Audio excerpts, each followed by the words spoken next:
Hello,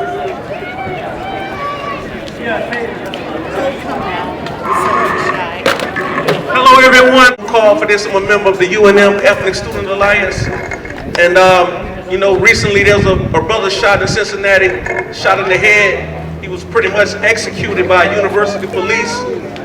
So I figured that since it happened at a university, that we hold our event here at a university, right? Right. Because most of you may not know, the university police, they have a wide range that they cover. I mean, I think it extends all the way to Gibson. So they can pull you over, give you a ticket, they could kill you. You know, we think they just patrol here on campus.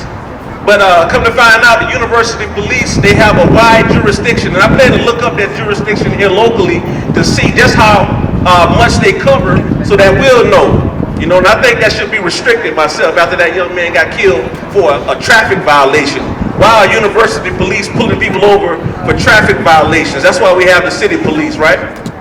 So I called for this event today. I'm glad you came out. We have a number of speakers. I believe if you follow us on Facebook, they're all listed. I want to thank all of the different groups who came out and showed support and put the word out. Unoccupied, Answer Coalition, the Red Student Faction, the Red Nation. You know, there were so many. If I didn't call your name, I'm sorry. The Black Student Union, the Black Student Alliance. You know, so many of you have come out today, and it's wonderful to see your faces out here. Every time I come to an event like this, I'm pumped up, I'm hyped up. To be honest with you, I'm tired of coming to events like this. You know, we need a plan, we need to strategize, we need a plan of action. We can't just come out here and hold rallies and protests every time. So we need, after this event, you know, hopefully we can plan another event where we strategize on how to deal with this injustice that's been happening for 500 years. It's nothing new. Right. You know, now that we have the cameras, the cell phones, we're able to record this and the world is able to see this, right? They can't hide it any longer. You know, that cop lied. He said he got drugged, almost got ran over. The other cops backed him up, but his lapel camera told the truth, right? And that's why you see many law enforcement, they're against wearing lapel cameras because they don't want the truth known. They don't want us to know the truth.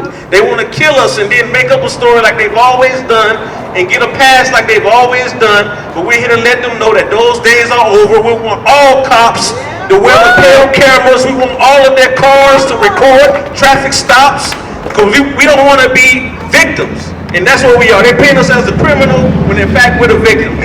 So thank you all for coming out again today. We hope to have a wonderful event. So I'm going to bring up our first speaker, Zingin Bass. She's going to open this up for us. Let's give her a round of applause.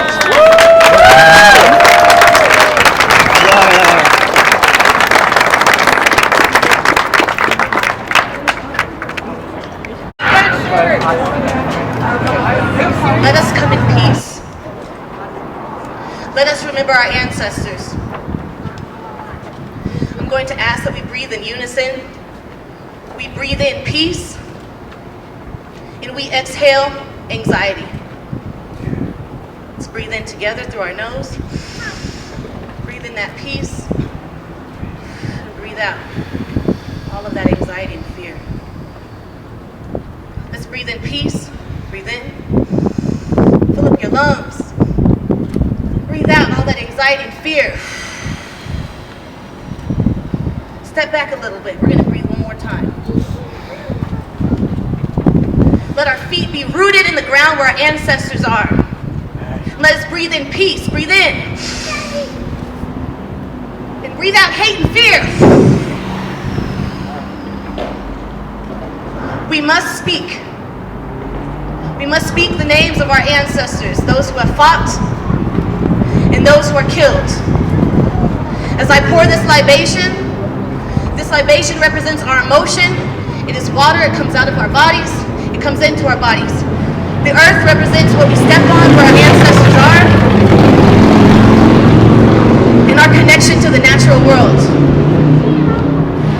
Everybody, if you can say a name of an ancestor that has passed, while I pour this water, just say it as you go. Malcolm X. Louder. Marcus Garvey.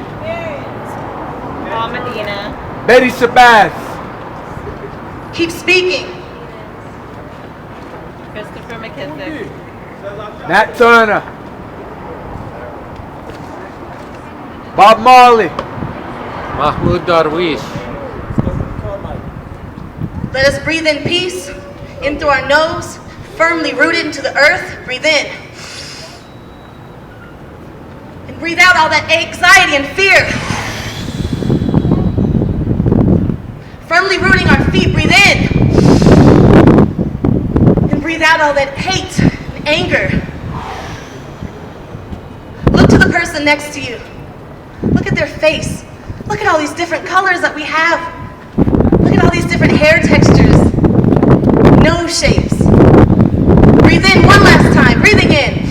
Breathing in all the different colors and different ethnic backgrounds that have here today.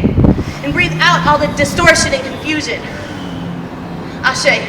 Blessed be. Ashe.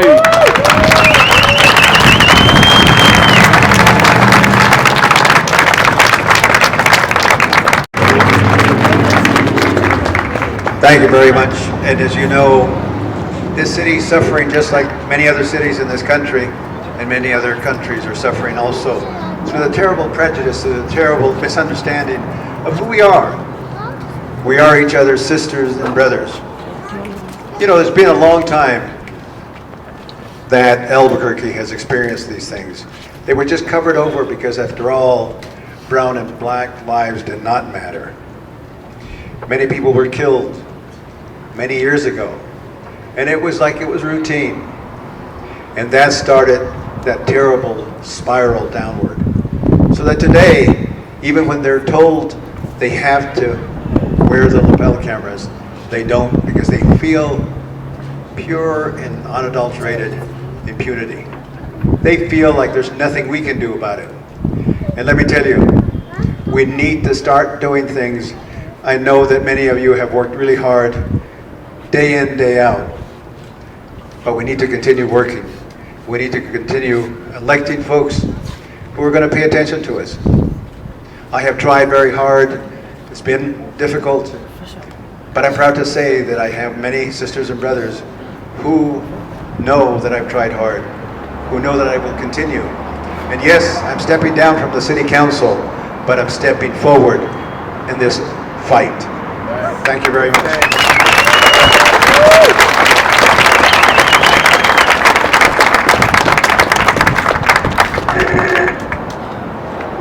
Next, we're going to have one of the youth come up and say a few words, do a poem. Malik.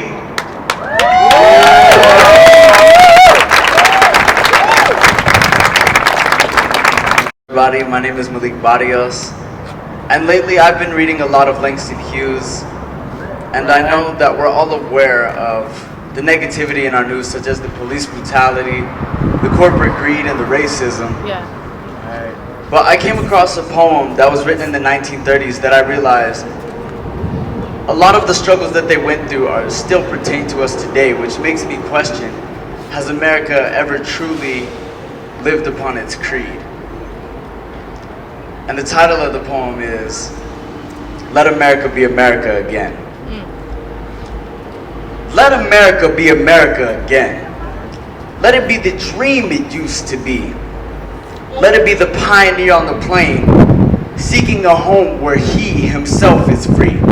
America has never been America to me. Let America be the dream, the dreamer's dream. Let it be the great, strong land of love, where never kings connive nor tyrants scheme, that any man be crushed by one above. It never was America to me.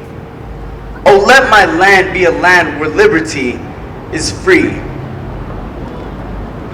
with hate. Oh, let my land be a land where liberty is free with no false. Let my land be. Woo, brother. No words, man. Let's go. Yeah. Oh, let my land be a land where liberty is free with no hate. You're all right.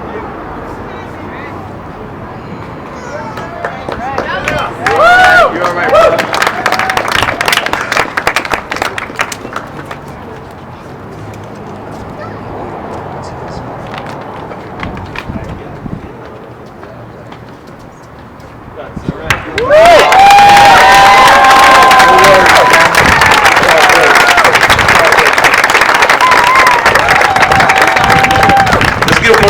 applause because it takes courage to go up and stand before a crowd of people and do that. We'll be back. Our next speaker is going to be Paige Murphy, representing the Red Nation. Let's give her a round of applause. Native lives matter just as much as black lives matter.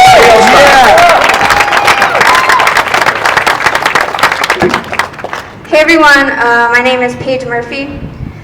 I'm a part of the Red Nation. I'm also a founder, one of the founders of the Red Nation. I'm also with the Party for Socialism and Liberation. And you know, I am reminded over and over every week.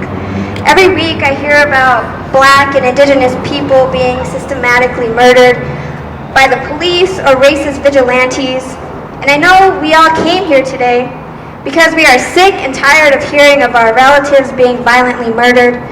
None of these murders are reported with any sense of urgency. Sarah Lee Circlebear was a Native woman who was denied medical treatment in jail while experiencing excruciating pain. The guards told her to quit faking it.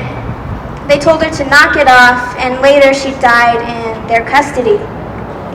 The Native homeless man who was attacked a few weeks ago, they threw fireworks at him while he was sleeping and set him on fire. Paul Castaway was a mentally ill homeless man who was killed by Denver police. They knew he had mental health problems and they gunned him down anyway.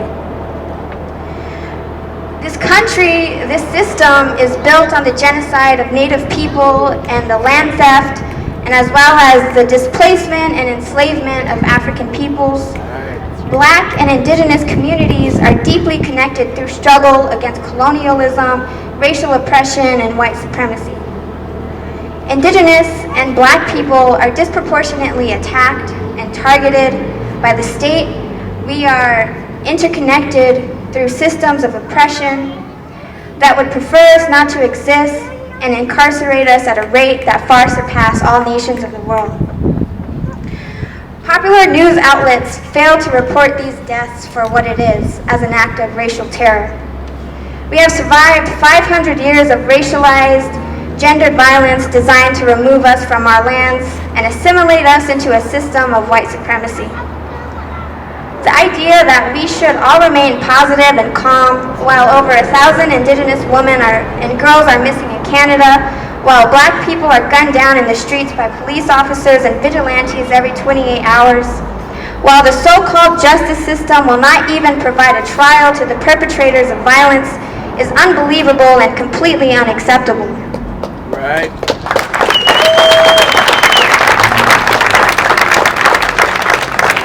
The Red Nation sends our deepest sympathy, and we stand in solidarity with the Black Lives Matter movement, and we are prepared to stand up and fight against all racist and sexist violence. Through unity, we can build a movement to tear down the walls of racism and white supremacy because we are the majority. They don't want us to know that, but we are the majority and we have power. We have people power.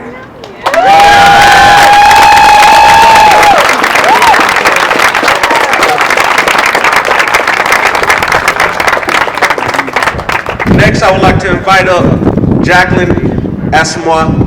She's the president of the Black Student Union here at UNM. Give her a round of applause.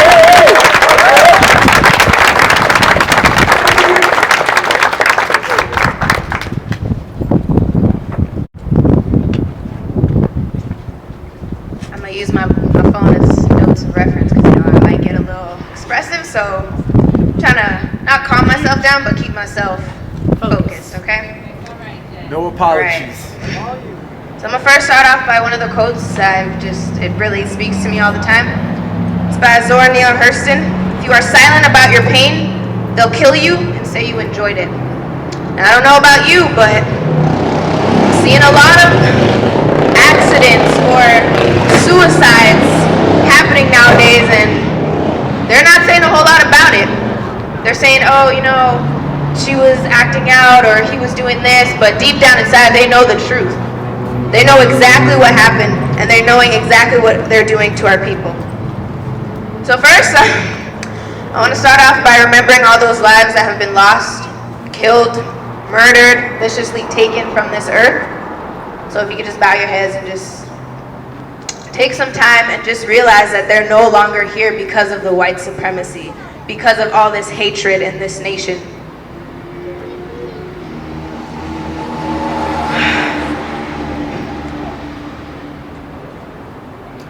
Okay. So first I want to start off by saying that police brutality, police violence, police enforcement, they're not doing their jobs, obviously, we know that. They know that for plenty of years that they've just been going around killing us without any justice. They're just going around doing whatever they please. And of course they're getting slapped on the wrist like, oh no, it's fine, no, you can do that. But what about us? They're just gonna kill us without any...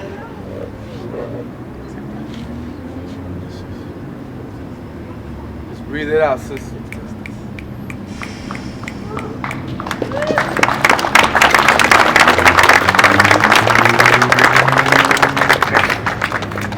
A black woman was lynched in Texas.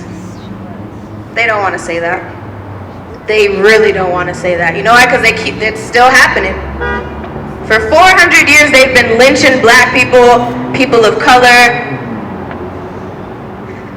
but they don't want to come out and openly admit that it's happening. They just want to say that it's a suicide. They want to cover it up because police enforcement does not care about black lives.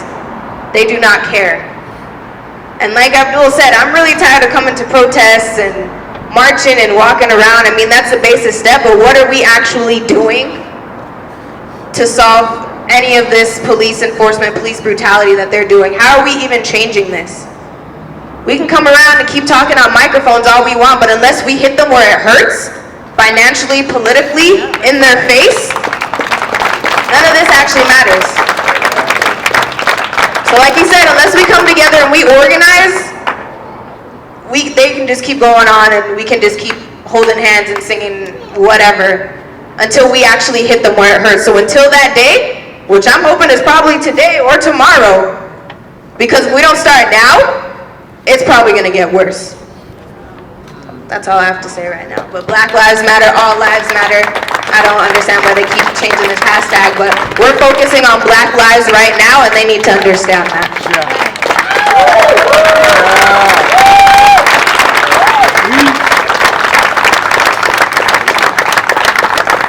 Next up, we're gonna have James Edmond. He's a member of the BSU and also Black Men in Motion. Let's give him a round of applause.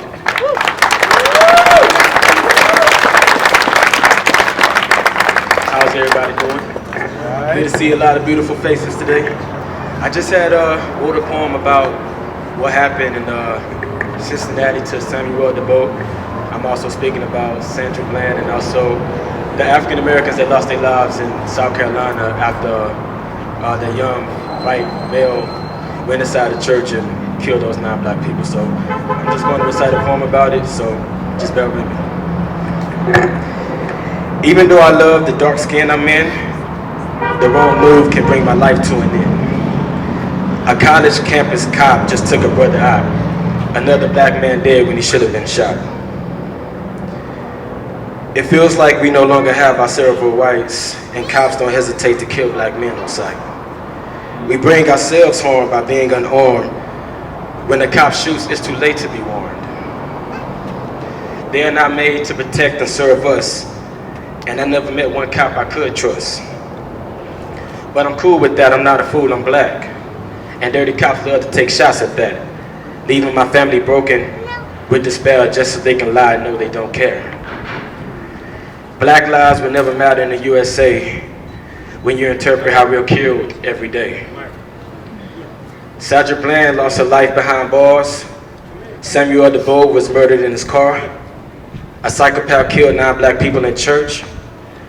Walter Scott was shot and left dead in the dirt.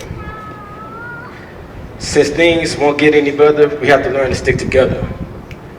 Cops are taking us out one by one without a single threat or use of a gun. Thank you.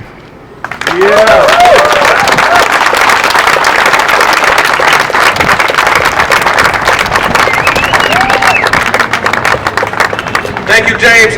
Next up, we have a speaker who drove all the way down from Santa Fe I believe she's a teacher or a former teacher at Southwestern College. Her name is Cynthia Forred. Let's give her a big round of applause. Thank you. I feel honored to be able to speak here and to be with all of you. And when I saw that this was happening, like a lot of other things are happening, I just thought I want to be there. And I just want you to know that when a black person dies, that I cry. And I don't know, you know, they've all hit me, but I felt like Eric Garner was my son. And when he said he couldn't breathe, I just started having nightmares. So I also have a beautiful black son-in-law, Ricky, from Kenya. And I have a beautiful Asian son and his Indian girlfriend from India. And I always used to joke that I'm really a Spanish Indian stuck in a white girl's body, but I don't know what I am. But I just, you know, I've been listening to Obama, and we know about the incarceration rates. I feel like I wish Martin Luther King would come back. When I think about who my role models are on the planet Earth, I think of Desmond Tutu, and I think of Nelson Mandela, and I think of Martin Luther King. And it's always interesting to me that and I think of people like Oprah, and I think of Amma, and I think of a lot of different people. But I think it's important, the most important thing I just want to say is that Black Lives Matter. And if there's not a white participation, we're not going to see change. That white people have to take a hell of a lot more responsibility.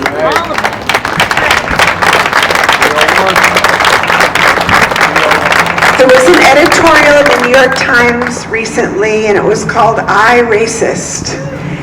And I always forget the author's name, a lovely black man, but he said he hates to talk to liberal white people about racism because they all say, not me, I like black people. But it's like just poof, it's like nothing. It's not enough. We have to act, we have to reach out to each other, and like you guys have been saying, not just at rallies, but every day, everywhere, and we have to speak up and we have to participate with you. And who knows, maybe in a past life I was a rhinoceros, I have no idea. But in this life, I look at the white heritage, and I'm not proud of oppression or genocide anywhere. And I want to be part of that solution, so thank you so much.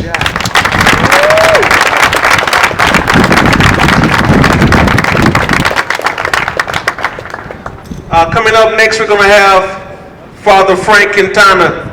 Let's give him a round of applause.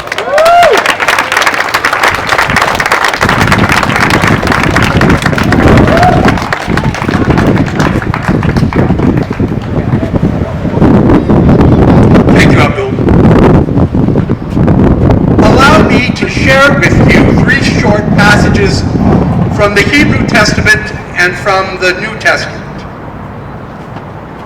Do not be deceived. God is not mocked. For whatsoever one sows, that will they also reap. From the book of Job, as I have seen, those who plow iniquity and sow trouble reap the same. And from the book of Proverbs, whoever sows injustice will reap calamity. Several weeks ago, many of you heard me call this nation to repentance. For we are, as a nation, are founded on the trinity of abominations: racism, slavery, and genocide. These sins rise as a stench to the nostrils of God. And if you believe that these things are over or are in the past, do not be deceived. God is not mocked. Sacred lands of the indigenous people are being sold for copper. Indigenous and black people are several times more likely to die in the custody of police. The school-to-prison pipeline is part of the prison industrial complex, which is nothing more than a workaround for the Emancipation Proclamation. And then there are the assassinations that we've experienced recently. And I'm going to name their names so that they're not forgotten. Sandra Bland, Kendra Chapman, Renetta Turner, Raltina Jones, Joyce Cornell, Sarah Lee Circlebear, Paul Castaway, Rexdale Henry, Samuel DuBose. These people died in the custody of police, and they were pulled over or picked up for minor infractions. These rise as an offense to a just God who has called us to treat one another with compassion, justice, love, and peace. Be warned, America. These abominations will not go unjudged. Do you take God's forbearance for inaction? For his tolerance?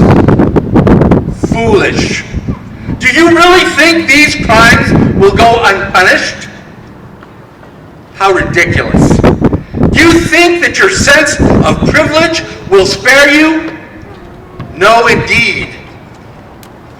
Be not deceived. God will not be mocked. What you sow, you will reap.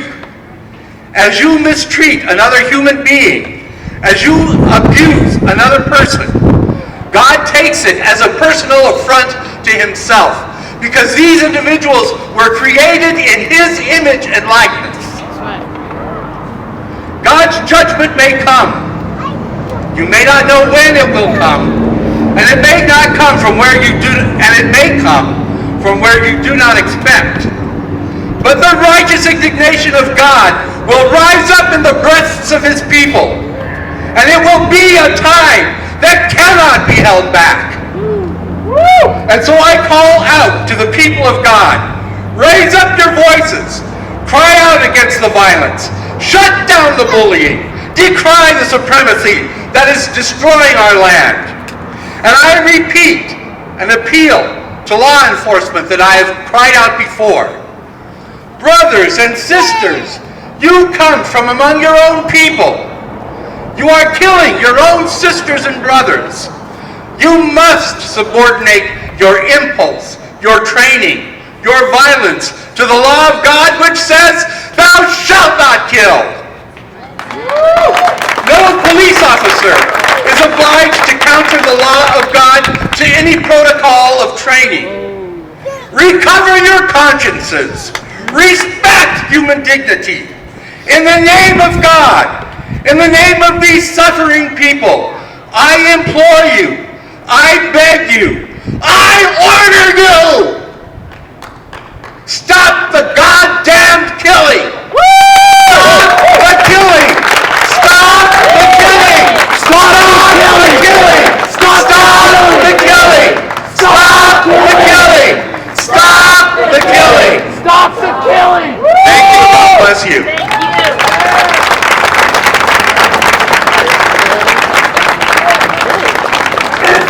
Thank you, Padre. Our next speaker is going to be Lynn Rebar. She's a member of the SUJR committee. Lynn.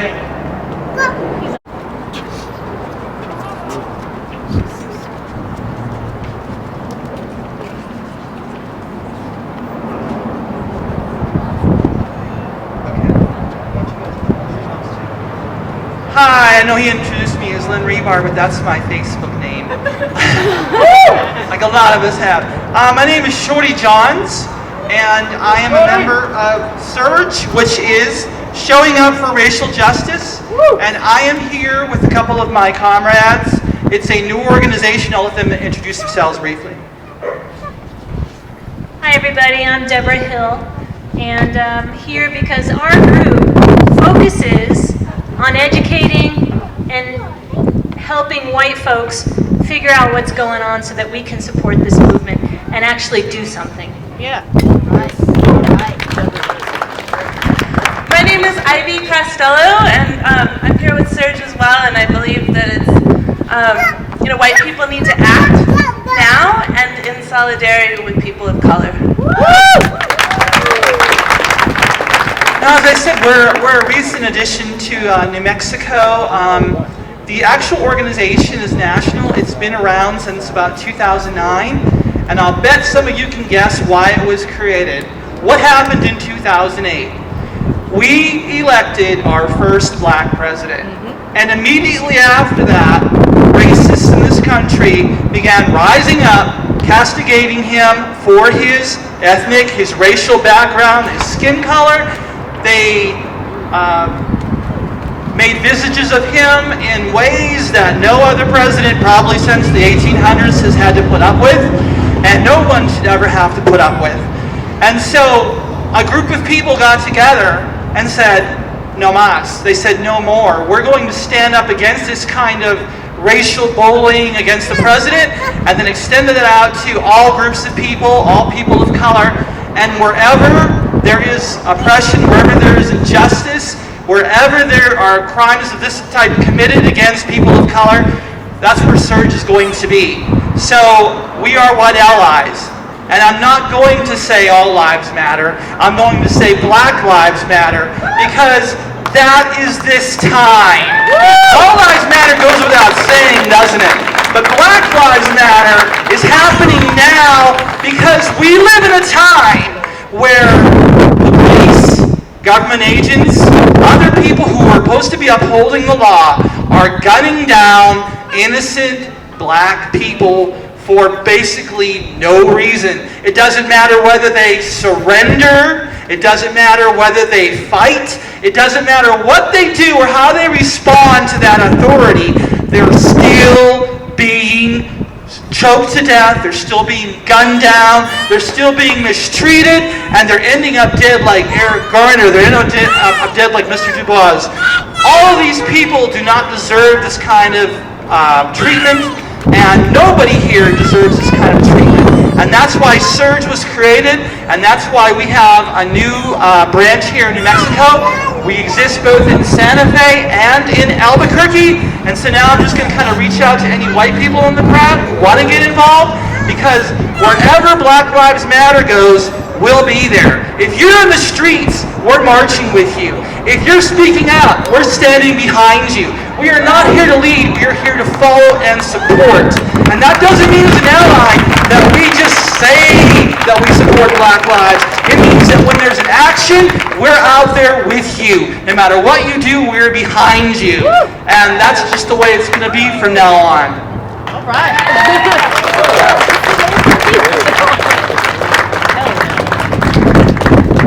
Before I finish, I know Father Frank had already mentioned it, but the thing that we need to know, because today when I had talked to Abdul previously about this action, we knew we had to do something because more people were being killed.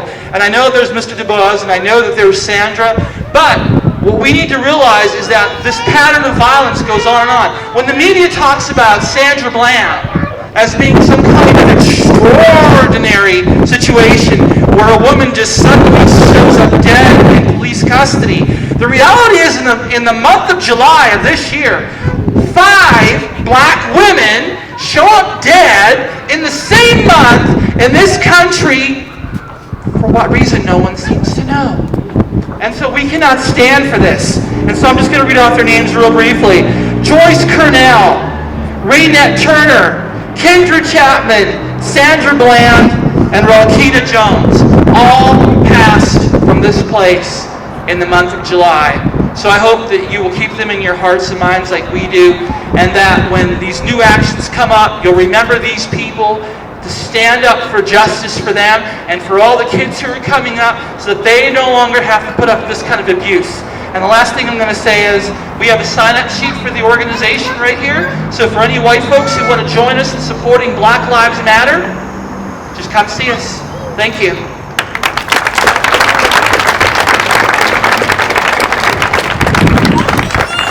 Is Joel Gallegos.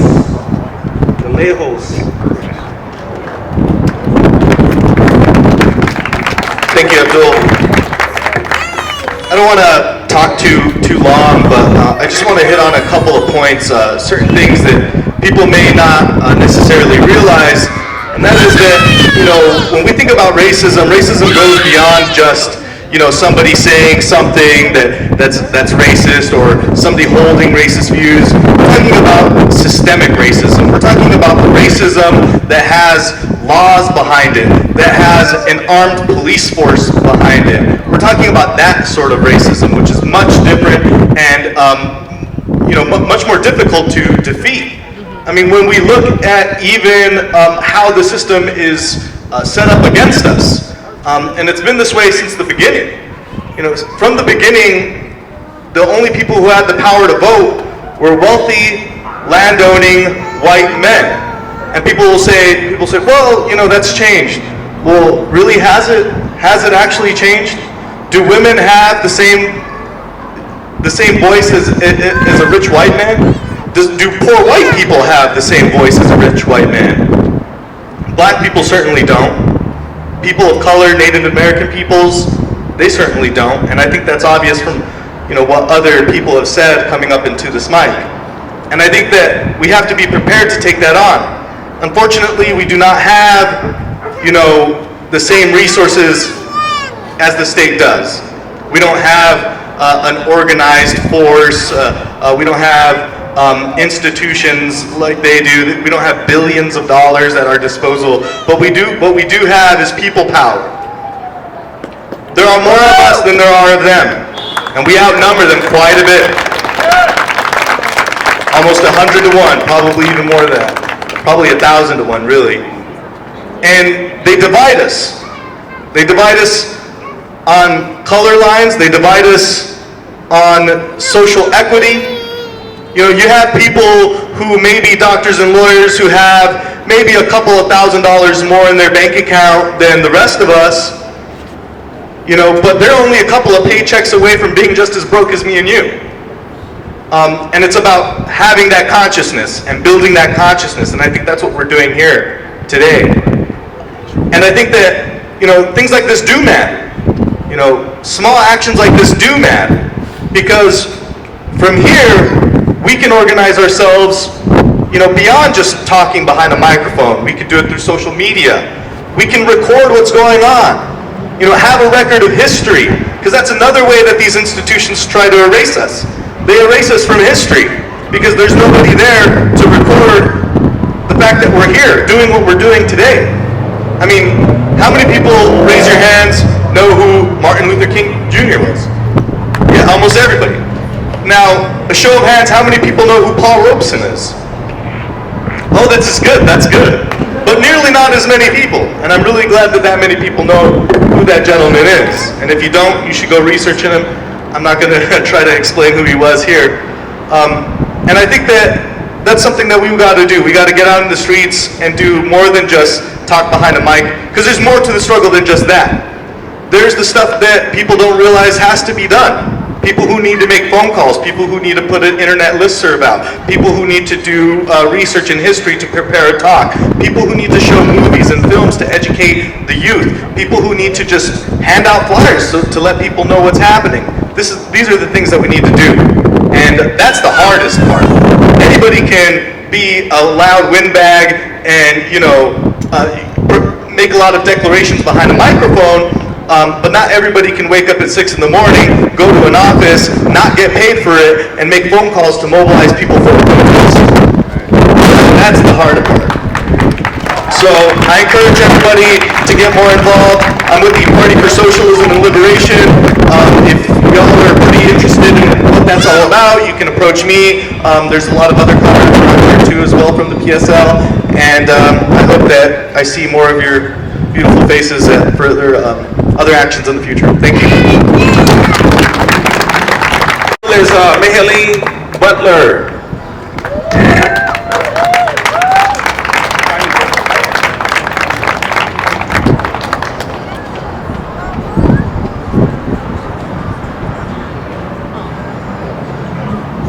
Hey everybody, how's it going?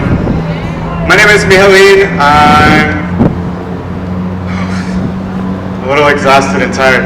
I actually wanted to reiterate what Jacqueline said earlier. I feel there's a pretty good analysis out there right now that we've had a lot of protests, we've had a lot of demonstrations, but we actually need to start, like Joel just said, we need to actually start organizing. We need to start forming popular committees of resistance. We need people who are going to start organizing with their coworkers, organizing with other students, organizing in whatever organizations they're in their neighborhoods, in their communities, in whatever way that you feel. Starting a study group about Black Lives Matter. Starting a coffee group. You meet on Thursdays at 1 at the Taco Bell over here, and you start getting together and talking about what you're going to do with your planet. We need to start building broader coalitions. And we need to have coalitions and committees that are formed for the actions of popular resistance. It's not enough, like Jacqueline said, we need to hit them where it hurts. We need to hit them financially, and we need to hit them politically. It isn't enough to just vote or participate in this thing called, this fake thing called democracy. We don't have a democracy in this country. Where over 2 million people, over 3 million people are incarcerated. Over a million and a half of them, nearly 2 million of them are Black. The majority of those folks are indigenous and Chicano, Mexicano, or Latino. So it's mostly people of color, and it's mostly all poor people who are in prison. And they're not allowed to vote, they're not allowed to participate in this democracy. And we also know that the elections are stolen, they're bought off. We know that the last presidential election cost nearly $3 billion. We spent in all that money and they just wasted it. $3 billion when this country was in a recession where we bailed out the banks for over $1 trillion, and we're still bailing them out with our tax dollars and tax incentives and tax breaks. And we know that that's the Santa Bland plan and development on the west side. The other thing I want to say is it isn't enough to just say that Black Lives Matter. We have to start saying that Black liberation matters.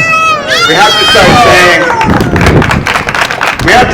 that we're going to join a movement for Black liberation.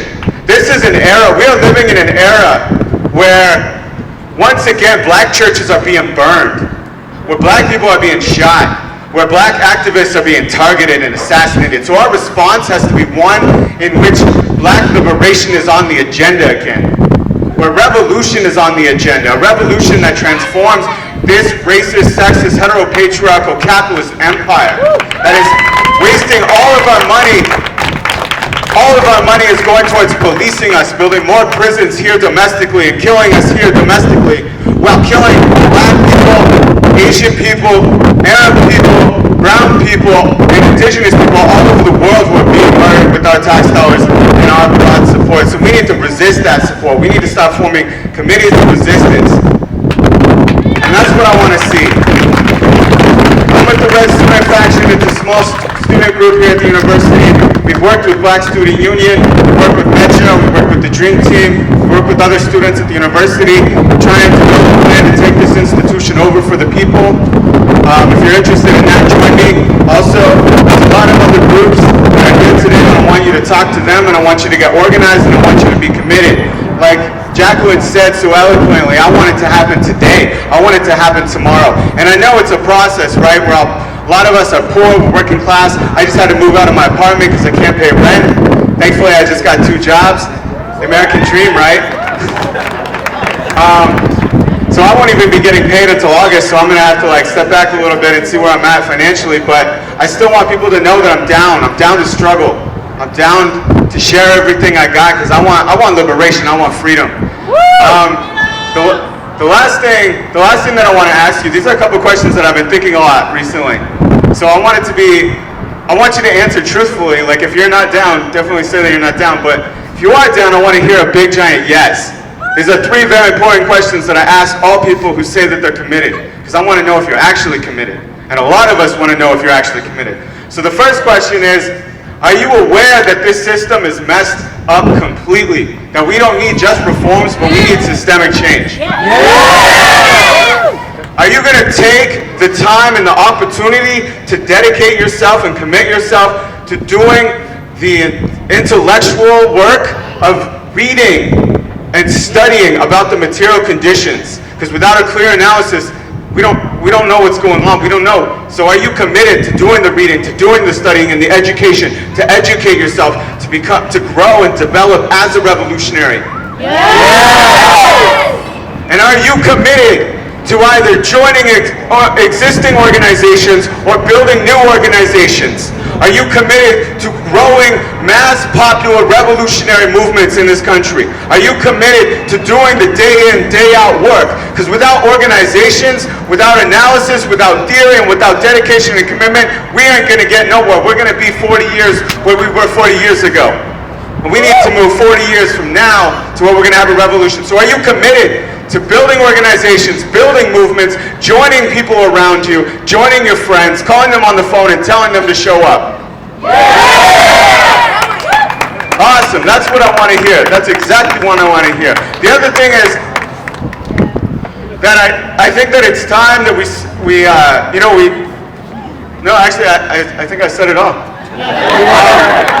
Yeah, so come find me, come talk to me. I want to meet all of you. And the other thing is also, I think that it's great that white people are allies, but I want white accomplices.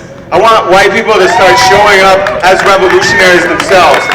And I want white allies, but I also want white accomplices. I want people to show up to meetings. I want people to show up. The other thing is, the last thing I wanted to say, and this is sort of off the topic of the rhetoric that I was just using, but so I'm part of a new movement of Irish Americans in this country right now. There's an Irish statement. It's in solidarity with Black Lives Matter. We're trying to form a base of Irish nationalists who are connected directly to the Irish freedom struggle in Ireland. And so if you're Irish American or of Irish descent, I'd really like to talk to you. There's a lot of white Irish racists in this city who are ethnically Irish, who are doing a lot of really messed up stuff. So I want to start organizing Irish people to start countering that.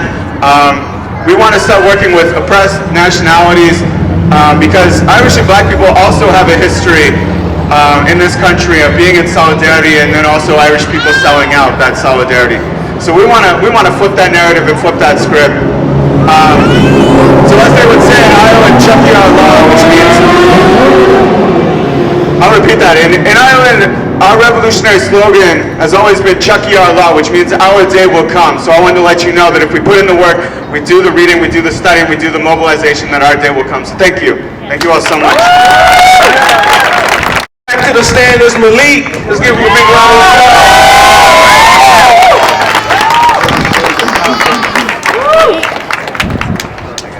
Go get him, Malik.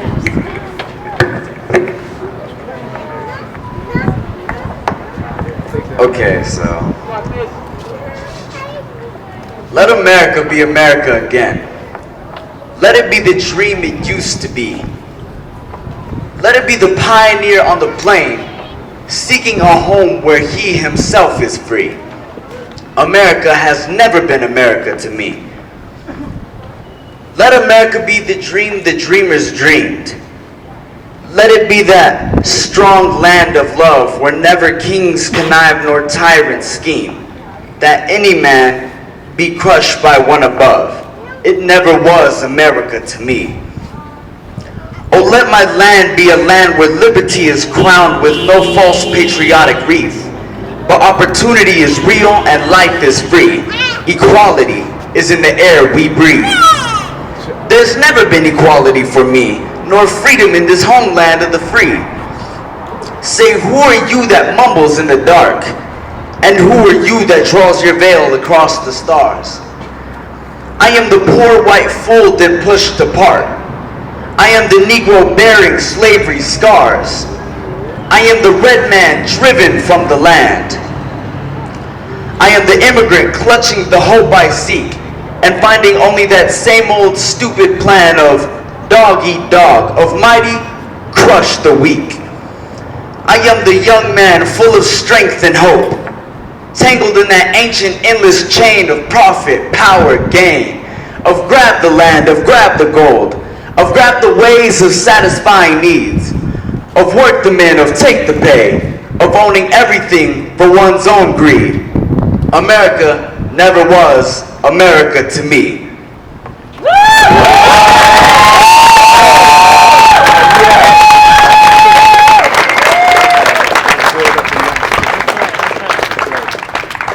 Coming up next is Andy. Give him a round of applause.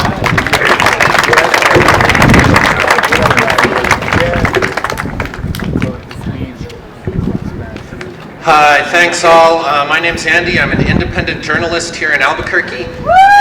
I've been covering police abuse here in this city since 2010, when the Albuquerque Police Department killed Kenneth Ellis III. He was an Iraq War veteran that they shot in the neck. He was threatening to kill himself at the time, was surrounded by police. One of them shot him, and the man that shot him, Brent Lampiris Trumba, immediately after shooting him, looked around at his fellow police officers and said, "Fuck, was that me?" That was a direct quote from him, the man that murdered Kenneth Ellis III immediately after committing murder. Was that me? And these problems still continue today. Nothing's changed. 2 days ago, a 10-minute bike ride from here at Garfield and Edith, the Albuquerque Police Department shot Rafael Molina Jr. in the back as he was running away. 2 different witnesses told me they saw him running away when the police department shot him in the back. APD is now saying that he had a gun, but the fact is that he was fleeing. He was running, and they murdered him in cold blood in the middle of the street. They left his body sitting there for over 3 hours in full view of his grieving family. Well, why did this happen? I thought that we'd fixed it, right? The federal government is here. The Department of Justice is here. They've been reforming APD. APD's changing. It's not true. It's a fraud. The mechanism for reform here is known as the consent decree. It's an agreement between the Department of Justice, the federal government, and the Albuquerque Police Department. The consent decree makes a big deal out of what's a use of force and what's a serious use of force.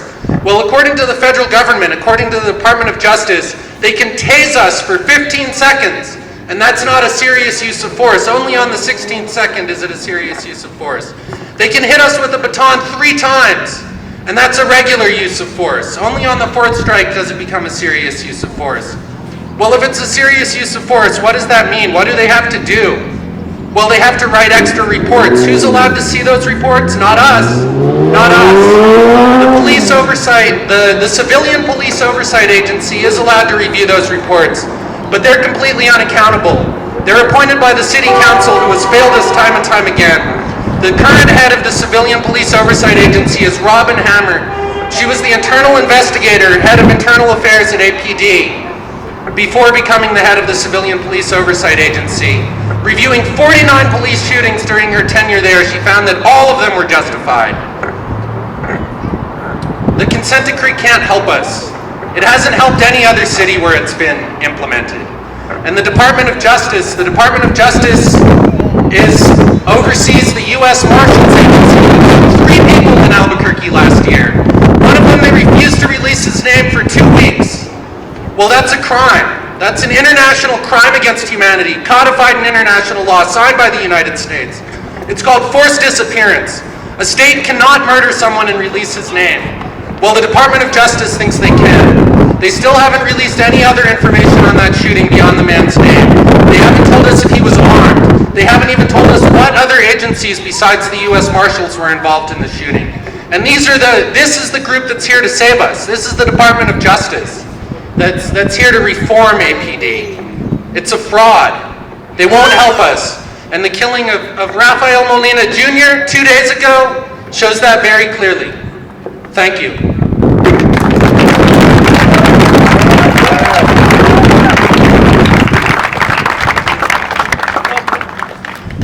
Up next is G Nats. A round of applause.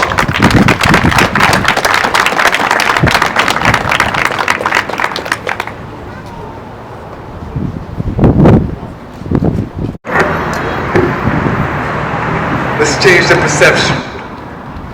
Let's change the perception. I'm not a dangerous individual because of the way I look. I'm not a thug. I'm not a hood.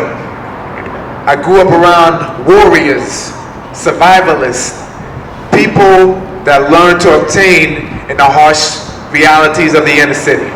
Let's change the perception. I see them as warriors, survivalists, to put food on their table.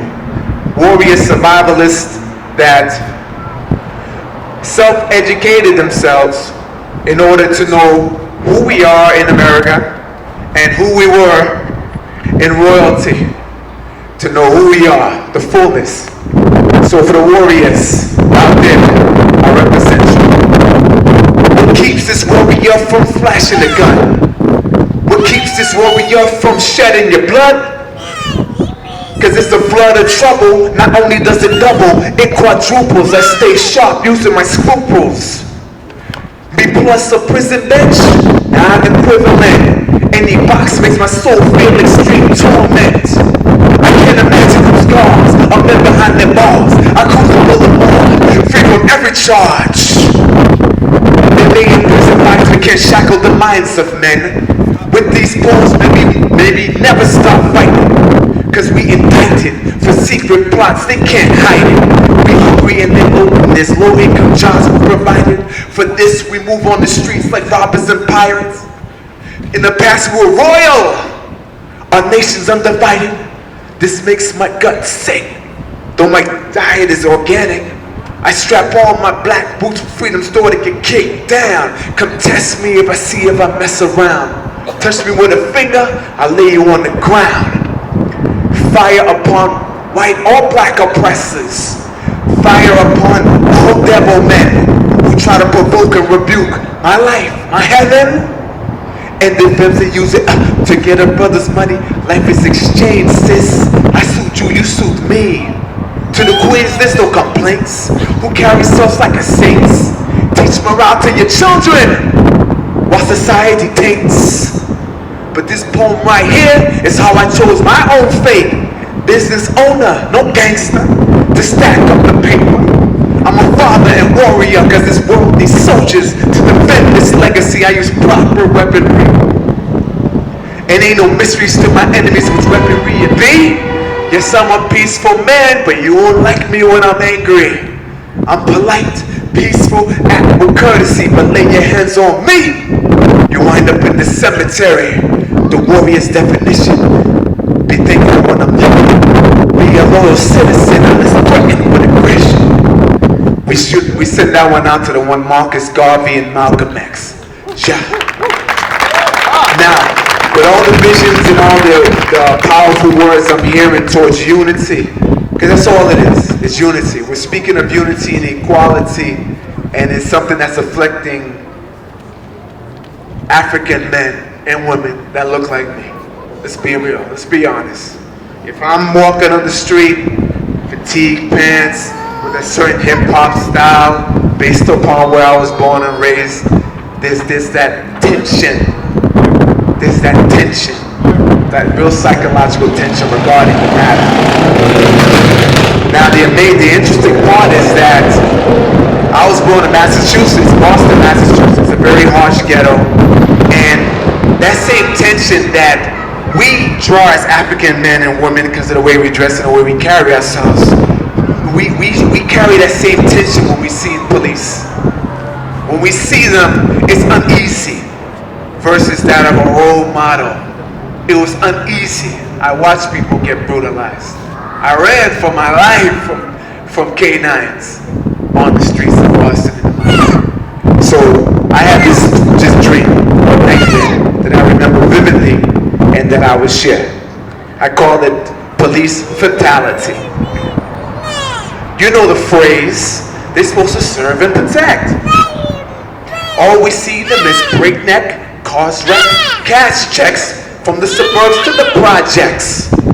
Police brutality, I call it fatality. Not only do they injure physically, but we die mentally, spiritually. It multiplies the numbers of our casualties. We already victims of genocide. Now for police eyes, we must hide. Because we know not evil rests where their heart lies. In the city skies, we hear wails and cries. My brothers and sisters feel much anguish. When will all this cop corruption vanish? I shot the deputy and the sheriff. Not out of an act of violence or a lack of common sense, but as a means of self-defense. Hear my brother's face in the pavement. It reminded me of the days of our enslavement. And the deputy didn't cut him any slack. With his baton he endured painful whacks. What the hell for? Is it because he was black? Black? Correct complexion, African, so when the chef let him loose again, I reached for the pistol with my waist I was holding, and left the scene with the pistol still smoking. I had no other options, I had no other choice. When I woke up from this dream, my eyes were wet and moist. Now to this day, I live ultra positive, never losing faith, and in God's eyes, I know who the real criminal is. Police brutality brings havoc to all urban communities. Are you with me? Yeah, we're gonna tie everything together. We're gonna tie everything together because it's a unity that I'm seeing in front of us right now. It's a uniting force to cause ripple effects to make change. We don't know when we see the little children. I don't mind your daughter crying. It's love. It represents the children. They're crying because the energy they're absorbing to be the change and to be the ones that lead into the next generation. So I love it. I love the children crying. I'm never distracted. I love it. I have a son. I train him to be a king on this earth, to rule with justice. So I tie it together. When I look at life as a whole, right? I look at life as a whole. I see all humanity. I'm for every man.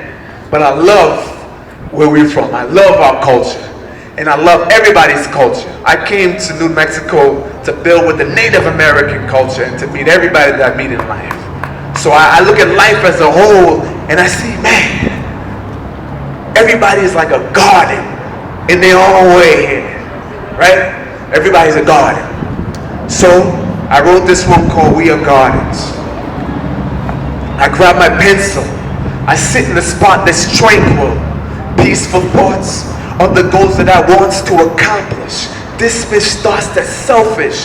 These poems that I write for you to relish. Meticulous. On the pen, I scribble this. Master the craft like Nas, KRS, oratorical like Garvey, Malcolm X. May my words live on, even when I perish. In African archives, that's the mystical scribes who teach to see your life through your third eye. Man, I burn up the page, put the flame to the sage, impacting life whether on or off stage. The sky is my ceiling, my angels are chilling, protecting me while the demons stay reeling and falling. My wordplay heeds the God's calling. If life's a paradise, my heart, one garden.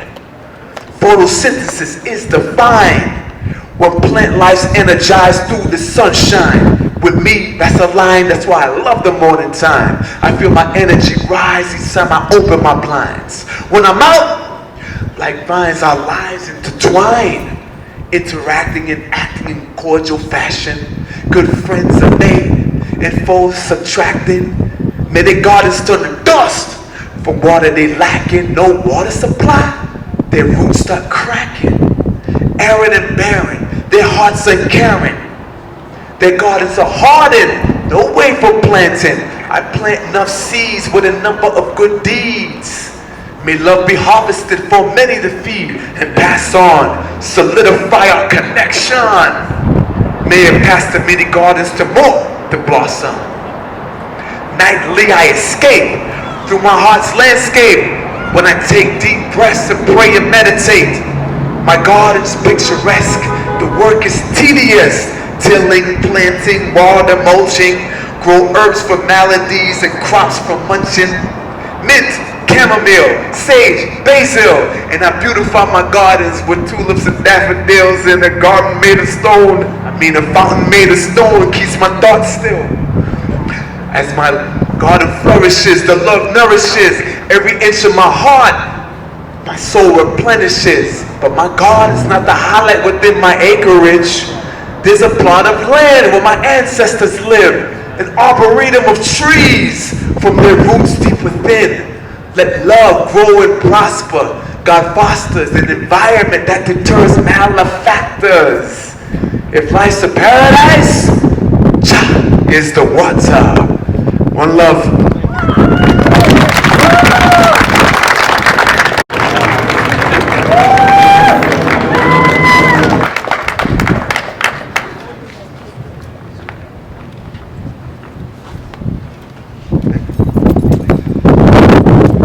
again, thank you all for coming out. Before everybody leaves, I would like to take a group picture so we can share it with the world. If y'all don't mind, anybody doesn't mind having their picture taken, we're going to do it right here in front of the steps. Again, Black Lives Matter. Yeah. We must never be afraid to say that. You know, I'm glad to see white people come up here and say that. More white people need to say that. But more than saying that, we need to understand what that means to black people. Because as some of the former speakers said, some of you white liberals don't get it. You don't understand how black people feel. You know, because you never walked a mile in our shoes. It's good that you want to, you know, be with us and hold hands and sing Kumbaya, you know, and you want to work to help the little poor black children and all of that. That's all good, you know, and well. But you don't understand how we feel. It's been 500 years of this. You know, for us and the Native Americans and the Mexicans. You know, this isn't America, this is Aztlan. This isn't America. Remember that. You're in somebody else's land that they stole. You know, when we say indigenous, we not only mean Native Americans, but the Mexicans are indigenous too. So when we say indigenous, we mean Mexicans as well. Because they're Native people. A lot of you may not know that. So, thank you again for coming out. You know, part of this was called Justice or Else. And that's an important day in America. That's going to be an important day. October the 10th, 2015. In Washington, D.C., live all across the world, there's going to be a gathering. It's the 20th anniversary of the Million Man March. Right. Some of you are too young to remember that. But I suggest you look at it on YouTube. It's there for you to see. When 2 million black men got together in Washington, D.C. in peace and love and dedicated themselves to their families and their communities, but they don't talk about that. Some of the black liberals don't talk about that. They don't tell you what happened 20 years ago in Washington, D.C., but I was in a prison cell that day, and I remember brothers in prison rejoicing to see black men together holding hands, hugging each other, dedicating themselves to go back in their communities and be men, be fathers, be role models. So this is the 20th anniversary of that event coming up. And we're going to show it live here at the University of New Mexico. It's going to be live, so all of you who came out today, I hope you come and bring 2 people with you that day. Because we're going to show it live here. It's on a Saturday. I know you don't go to church that day, well, unless you're a Seventh-day Adventist, right? So I hope to see you all here again, October the 10th, 2015. Go ahead and put it in your calendar. I haven't created a Facebook event yet. I'm letting you know right now. You can go and create one and invite all your family and friends. Because it's going to be a momentous occasion. It's a day that all liberals don't want to talk about because of the man who called that march. And that's why they hate him. Why do they hate Louis Farrakhan? Why did he call that march? Was it something negative?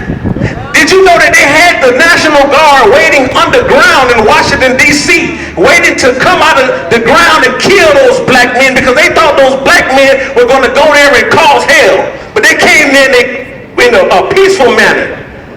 Contrary to what they thought, contrary to the picture they paint about black men, by and large, we are peaceful people, we are good fathers, we are role models, we're not criminals.